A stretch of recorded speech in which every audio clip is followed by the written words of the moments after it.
no secret that, like many of you, I have been very confused on the casting choice of Galinda, the Witch of the North. Ariana Grande was an odd choice, but the more I thought about it, the more I started to realize how much it actually made sense.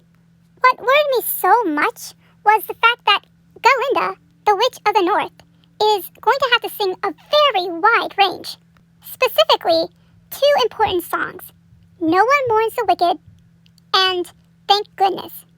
To appease Wicked fans, she would have to sing those songs with a classical range, or classical training, so to speak. Now, we all know Ariana Grande would most definitely be up to the task to get training.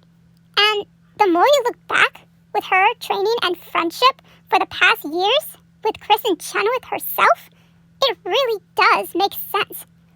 Who better than the one person, the one actress and singer vocally trained and would get the training if the role calls for it, as well as spent years and friendship with Galinda, the original herself, Kristen Chenoweth.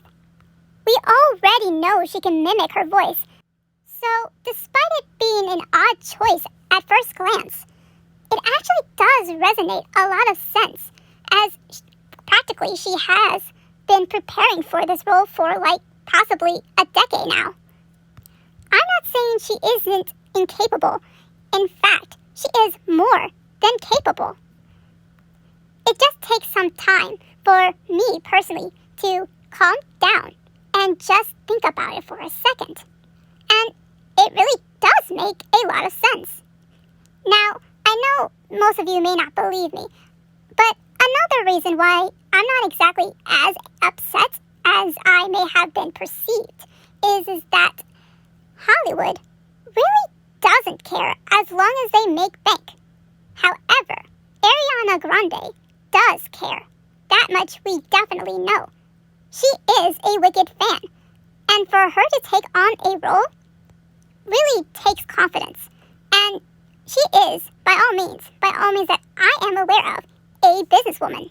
She would not take such a leap of faith, just like that, without real reason or logic. So, after the initial shock and confusion, as well as annoyance, given Hollywood isn't really well known for having a wider diversity in music, especially sopranos, classically trained, I mean, if you look at Disney princesses, only 2 are real sopranos. Only 2. And then we really got nowhere near as much as we did since really the golden age of Hollywood. Since then, it has become a lot more modernized, which isn't bad. But it just would be nice to get a little more variety, especially in other music categories. That's why I was a bit upset with Ariana Grande, not just as a Wicked fan, but as a personal taste. I like sopranos and wish they'd be shown more on the screen. The closest I feel we have gotten would be Giselle from Enchanted, but she is technically a second soprano, which isn't bad, but it's better than nothing, I guess. So that's just where I'm coming from.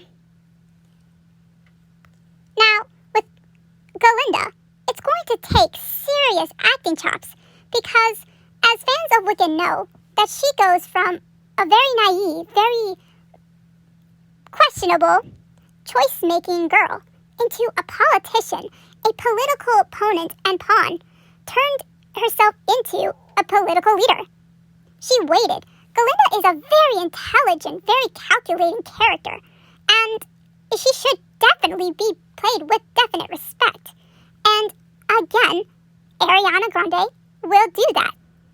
Now, to be fair, we haven't really seen her acting capabilities be brought out more, so she could very much show us her acting abilities with a dynamic character such as Galinda.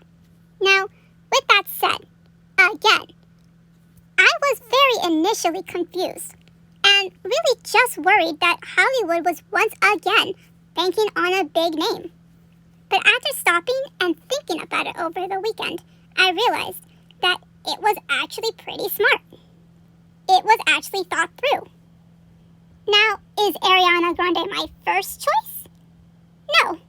But is it the best choice that they can give or give to us, the audience? Well, yes and no. I mean, yes, because of all of the reasons I have pointed out so far into this video, but one can't help but feel as though they could have just given us actresses that we know who are in Hollywood who have played Galinda. But then again, there is an argument that they need to look the part of a high schooler, and this is going to be within close proximity of a camera lens. So, with that said, is Ariana Grande the best choice? Yes, I think she is. And as stated before of the reasonings, that is why. This is why she is the best choice for Hollywood's adaptation. And I honestly wish her luck. If you don't agree, I honestly don't blame you whatsoever. I am still very shocked that I even came up with this much. But then again, I read a lot of commenters' replies. And then I went to my friend, and we talked and bantered on why they picked her. And this is what we came up with. Now, as for the woman who plays Elphaba, when I saw that announcement, my brain went, yes, that makes sense. I really didn't question it because I just know she can play the role. When people mentioned that, yay, a person of color, my brain went, that matters? But that's just me. I mean, personally, that's my personal triumph card, being that it doesn't matter. It's just that I know that she is a talented actress. And yes, it is a good thing that she has gotten this part and gets to play this wonderful character. So yes, the characters as within the casting choices do make a lot of sense. I hope you enjoyed this video, and please don't kill me.